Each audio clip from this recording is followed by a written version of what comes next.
प्रवक्ता अनुराधा सिंह जी भी हमारे साथ जुड़ गए हैं। अनुराधा जी, बहुत स्वागत है आपका भी चर्चा में। मैं आपके पास लौटूंगी इन रुझानों को लेकर, आप क्या सोच रही हैं फिलहाल, कहां पर तब्दीली सोच रही हैं, मैं उसका रुख करूंगी, लेकिन उससे पहले मैं अजय जी आप अपनी बात कंप्लीट कीजिए।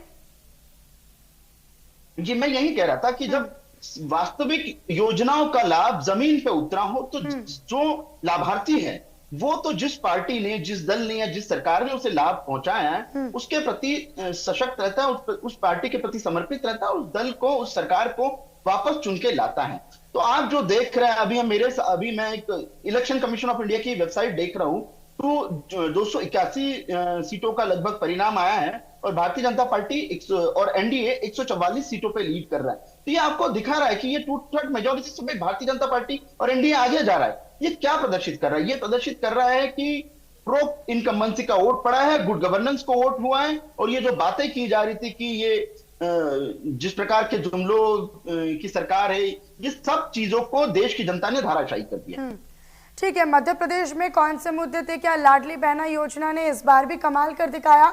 क्योंकि हमने देखा था कि एक बहुत बड़े अंतर के साथ विधानसभा में शिवराज सिंह चौहान जीत कर उनको महिलाओं ने भेजा था, और आधी आबादी जब इतनी ताकत दिखाती है तो ये दर्शाता है कि जो आप योजनाएं उन तक पहुंचा रहे हैं उसका फायदा और उसका सम्मान और उसका समर्थन लोग करते हुए नजर आ रहे हैं। ठीक है, अनुराधा जी का मैं रुख कर लेती हूँ। अनुराधा जी, अगर ये रुझान तब्दील होते हैं नतीजों में तो ये तो आप लोगों के लिए एक बहुत बड़ी शिकस्त होगा। फिलहाल ये शुरुआती रुझान है, मैं ये नहीं कह रही हूँ कि इन पर इतने स्पष्ट तौर पर कुछ कहा जा सकता है, लेकिन शुरुआती रुझानों को आप कैसे देख रही हैं मध्य प्रदेश और छत्तीसगढ़ दोनों ही? इंडिया न्यूज के सभी दर्शकों को, मैडम आपको और मेरे सभी सम्मानित को पैनलिस्ट को मेरा नमस्कार। देखिए मैडम, अभी तो जस्ट स्टार्टिंग है, आप आगे देखते जाइए कि कांग्रेस और हमारा जो अलायंस है, मैं आपको पूर्णतः आश्वस्त करती हूँ कि हम गवर्नमेंट फॉर्म करने जा रहे हैं। क्योंकि देखिए आज मुद्दे क्या थे इस चुनाव में। आप देखिए जनता आज महंगाई से त्रस्त है। आप चहुओर देखिए, भारत के किसी भी कोने में देखिए, आप अगर आप कंपैरेटिव भी करते हैं तो अगर आप बुनियादी आप जहां से लें, जो हर भारत का नागरिक उपयोग में लेता है किसी ना किसी रूप में, जब हम ट्रांसपोर्ट लेते हैं पेट्रोल और डीजल, यूपीए की जो कांग्रेस सरकार थी उसमें पेट्रोल डीजल के क्या दाम हुआ करते थे? 50-60 रुपए के मध्य हुआ करते थे, आज 100 रुपए पार है। अब देखिए जब अगर ट्रांसपोर्टेशन कॉस्ट बढ़ेगी तो जाहिर सी बात है कि अपनी महंगाई आप देखिए कितनी। नहीं, ये महंगाई का मुद्दा, महंगाई का मुद्दा कैसे लोग भी तो आप ये कहते हैं कि लोग हमेशा से, जब से सरकार आई है बीजेपी की, तब से महंगाई पर त्रस्त है, लेकिन ये मुद्दा नजर क्यों नहीं आया? मैं इस पर भी अनुराधा जी आपसे एक रिएक्शन लूंगी, लेकिन उससे पहले जानकारी अपने दर्शकों तक हम साझा करें। विदिशा से शिवराज सिंह चौहान आगे चल रहे हैं मध्य प्रदेश से, और बड़े ही वीआईपी चेहरा शिवराज सिंह चौहान। भोपाल से आलोक शर्मा आगे चल रहे हैं, विदिशा से शिवराज सिंह चौहान आगे चल रहे हैं। फिलहाल ये बड़ी जानकारी आप तक साझा करें। गुना से ज्योतिरादित्य सिंधिया, क्योंकि गुना में इनका गढ़ भी कहा जाता है। राजगढ़ से रोडमल नागर आगे चल रहे हैं। खजुराहो से विष्णुदत्त शर्मा आगे चल रहे हैं। विष्णुदत्त शर्मा ने हालांकि इससे पहले जीत का आशीर्वाद भी लिया था।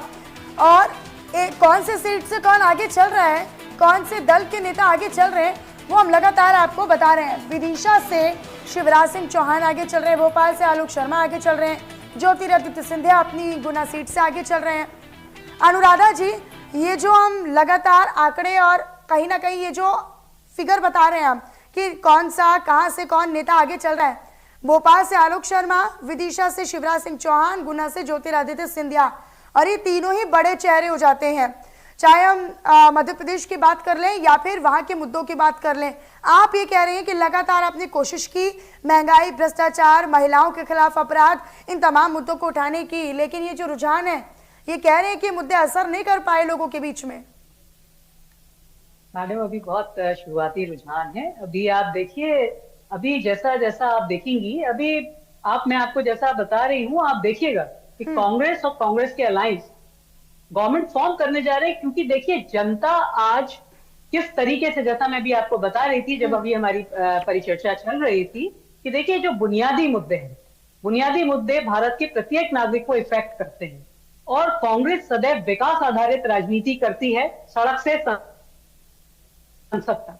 देश की जनता गवाह है और मध्य प्रदेश की जनता गवाह है। देखिए, अगर आप वादों की भी बात करते हैं, तो अगर भारतीय जनता पार्टी ने जो वादे किए थे हमारे भारत के नागरिकों से, क्या वो पूरे हुए? नौकरियों का अगर आप बात करते हैं